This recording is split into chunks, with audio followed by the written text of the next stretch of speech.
Hai semuanya, di video ini saya akan menjelaskan pentingnya pengendalian biaya dalam proyek dan beberapa teknik yang biasa digunakan untuk mengendalikan biaya. Materi ini sangat penting dalam manajemen proyek, karena sebaik apapun perencanaan yang dibuat, kalau biaya tidak terkontrol, proyek bisa berakhir merugi atau bahkan gagal. Pertama, kita pahami dulu, apa itu pengendalian biaya proyek. Pengendalian biaya adalah proses untuk memantau, mengukur, dan mengendalikan pengeluaran agar tetap sesuai dengan anggaran yang sudah direncanakan. Artinya, bukan hanya menghitung biaya di awal, tetapi juga mengawasi biaya selama proyek berjalan, lalu mengambil tindakan jika ada penyimpangan antara rencana dan kenyataan. Lalu, kenapa pengendalian biaya itu penting? Yang pertama, untuk mencegah pembengkakan biaya atau over budget. Tanpa pengendalian biaya, pengeluaran bisa jauh lebih besar dari rencana dan membuat proyek merugi. Yang kedua, untuk menjaga keuntungan dan kesehatan finansial perusahaan. Proyek yang biayanya terkontrol akan membantu perusahaan tetap mendapatkan laba yang sesuai. Yang ketiga, pengendalian biaya membantu pengambilan keputusan. Dengan data biaya yang tercatat rapi, manajer proyek bisa menentukan apakah perlu mengurangi lingkup pekerjaan, mencari cara kerja yang lebih efisien, atau menyesuaikan rencana. Yang keempat, pengendalian biaya juga meningkatkan kepercayaan stakeholder, seperti klien, manajemen, dan investor, karena proyek lebih mungkin selesai tepat waktu dan tepat biaya. Sekarang kita masuk ke teknik-teknik pengendalian biaya dalam proyek. Teknik yang pertama adalah penyusunan anggaran dan cost baseline. Di awal proyek, dibuat anggaran terperinci yang mencakup biaya tenaga kerja, material, peralatan, dan biaya tak terduga.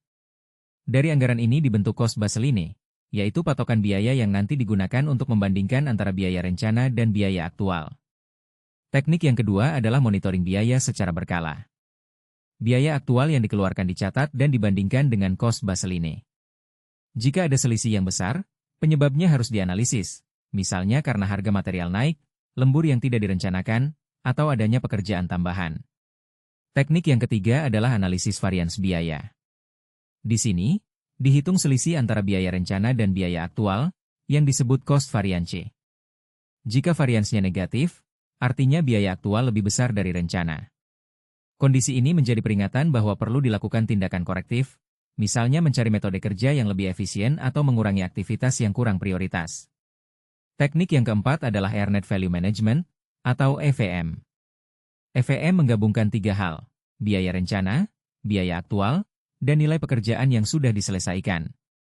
Dengan EVM, manajer proyek bisa melihat apakah proyek berjalan lebih hemat atau lebih boros, dan bisa memprediksi total biaya saat proyek selesai.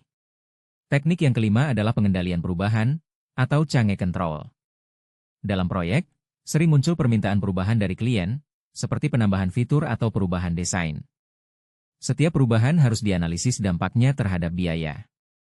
Jika tidak dikendalikan, perubahan kecil yang terjadi berulang kali bisa membuat biaya proyek membengkak.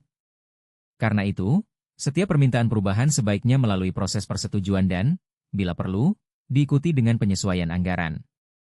Sebagai kesimpulan, pengendalian biaya dalam proyek sangat penting untuk mencegah pembengkakan biaya, menjaga keuntungan perusahaan, membantu pengambilan keputusan, dan meningkatkan kepercayaan stakeholder.